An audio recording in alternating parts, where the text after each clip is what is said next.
താത്വികമായ ഒരു അവലോകനമാണ് ഞാൻ ഉദ്ദേശിക്കുന്നത്.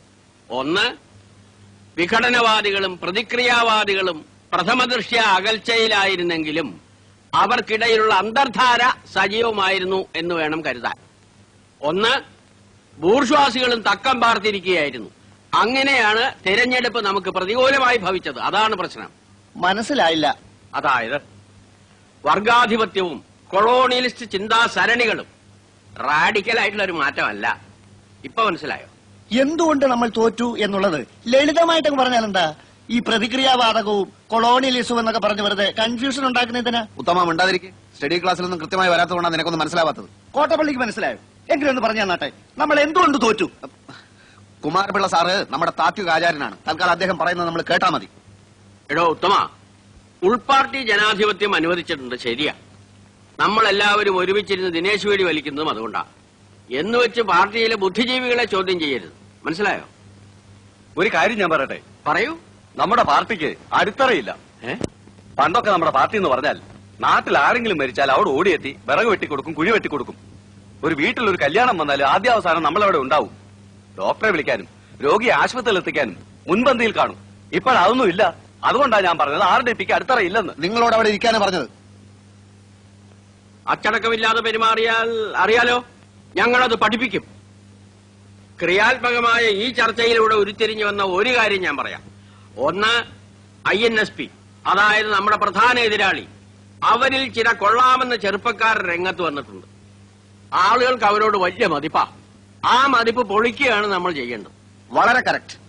ഏതെങ്കിലും രീതിയിൽ വല്ല പെണ്ണുകേസിലോ ഗർഭക്കേസിലോ അവരെ പെടുത്തി നാറ്റിക്കുകയാണ് ചെയ്യേണ്ടത്. ജനങ്ങൾ അവരെ കാർക്കിച്ചു തുപ്പുന്നൊരു പരിതസ്ഥിതിയിൽ എത്തിച്ചാൽ നമ്മൾ ജയിച്ചു. 6 മാസത്തിനുള്ളിൽ നമുക്ക് നഷ്ടപ്പെട്ടതെല്ലാം വീണ്ടെടുക്കാം. പരിപ്പൂട എവിടെയോ? ഇന്ന് പരിപ്പുഴ ഉണ്ടാക്കില്ല സാർ. പരിപ്പൂട ഉണ്ടാക്കിയില്ലേ?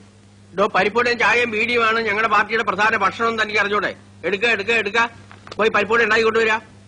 പാർട്ടി പറയുന്ന ആദ്യം അനുസരിക്കുക എന്ന് പറഞ്ഞാൽ പാർട്ടിക്ക് അബദ്ധങ്ങളെ പറ്റി ചൂണ്ടിക്കാണിക്കേണ്ടവരാണ്. അതിനല്ലേ നേതാക്കന്മാരുള്ളത്. എനിക്ക് സാറിനോട് പേഴ്സണൽ ആയിട്ടൊരു കാര്യം സംസാരിക്കാനുണ്ടായിരുന്നു. എന്താണ് കാര്യം? ഉത്തമം നടന്നേ, ഇത് പേഴ്സണൽ ആയിട്ടുള്ള കാര്യമാണ്. സാർ വന്നേ. അതായത്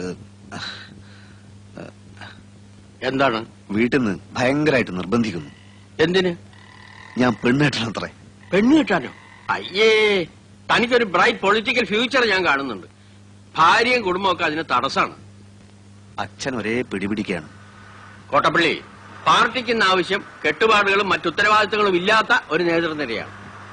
പ്രകൃതി നിയമങ്ങൾക്ക് കുറച്ചൊക്കെ നമ്മൾ വഴങ്ങേണ്ടതല്ലേ? വഴങ്ങരുത്. ലൗകികമായ തൃഷ്ണകളെ നമ്മൾ അതിജീവിക്കണം. മാനവരാശിയുടെ നിലനിൽപ്പ് തന്നെ കുടുംബം എന്ന എസ്റ്റാബ്ലിഷ്മെന്റിലല്ലേ? വിഡ്ഢിത്തം. എല്ലാ എസ്റ്റാബ്ലിഷ്മെന്റുകൾക്കും എതിരെയാണ് നമ്മുടെ യുദ്ധം. ഭാര്യ ഉണ്ടാവുക, കുഞ്ഞുണ്ടാവുക, അതൊക്കെ നമ്മുടെ മനസ്സിൽ സ്നേഹത്തിന്റെ വിത്ത് മുളപ്പിക്കുമെന്ന് എവിടെയോ വായിച്ചിട്ടുണ്ട്. അത് വരട്ടു തത്വവാദമാണ്. സഹജീവികളെ, തൊഴിലാളി വർഗത്തെ സ്നേഹിക്കാൻ ശീലിക്കുക. തുറന്നു പറയാം, അടിസ്ഥാനപരമായി നമ്മുടെ പാർട്ടിക്ക് കല്യാണം ഇഷ്ടമല്ല. അപ്പൊ സാറ് കല്യാണം കഴിച്ചതോ?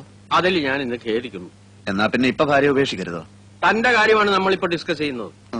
പറയുന്നതൊന്ന് പ്രവർത്തിക്കുന്നത് വേറൊന്ന്. ദൈവമില്ല, അമ്പലമില്ല എന്നൊക്കെ വിളിച്ചു പോകും. എന്നിട്ട് ആരും കാണാതെ തലയിൽ മുണ്ടും പോലിച്ച് ദൈവത്തെ തൊഴാൻ പോകും. ആര്? സാറ് തന്നെ. തൃച്ചമ്പടി അമ്പലത്തിൽ എന്നും കാലത്ത് സാറ് തൊഴാൻ പോകുന്നത് ഞാൻ കാണാറുണ്ട്. താനിതെങ്ങനെ കണ്ടു? ഞാനൊരു രഹസ്യമായിട്ട് തൊഴാൻ പോകാറുണ്ട്. എന്നാലേ ഇത് തൽക്കാലം നമ്മൾ രണ്ടുപേരും മാത്രം അറിഞ്ഞാൽ മതി. താൻ വേണമെങ്കിൽ കല്യാണം കഴിച്ചോളാം. പക്ഷെ ഒരു കാര്യത്തെ തനിക്ക് നിർബന്ധം വേണം. എന്ത്?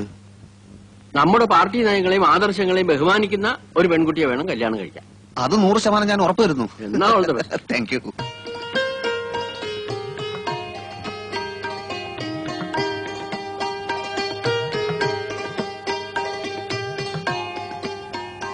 ശരിക്കും നോക്കിക്കോളൂ.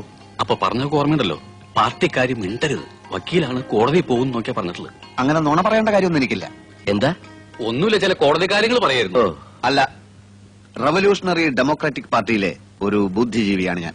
ഒരു തമാശക്ക് സൈഡായിട്ട് ഉണ്ട്. തമാശക്കോ? പാർട്ടി എന്റെ ജീവാത്മാവും പരമാത്മാവുമാണ്. എനിക്ക് പെൺകുട്ടിയോട് ചില കാര്യങ്ങൾ ചോദിച്ചറിയാനുണ്ട്. അധ്വാനിക്കുന്ന തൊഴിലാളി വർഗത്തിന്റെ മോചനത്തിന് വേണ്ടി തോളോട് തോൾ ചേർന്ന് പ്രവർത്തിക്കാൻ തയ്യാറുണ്ടോ? പറയൂ.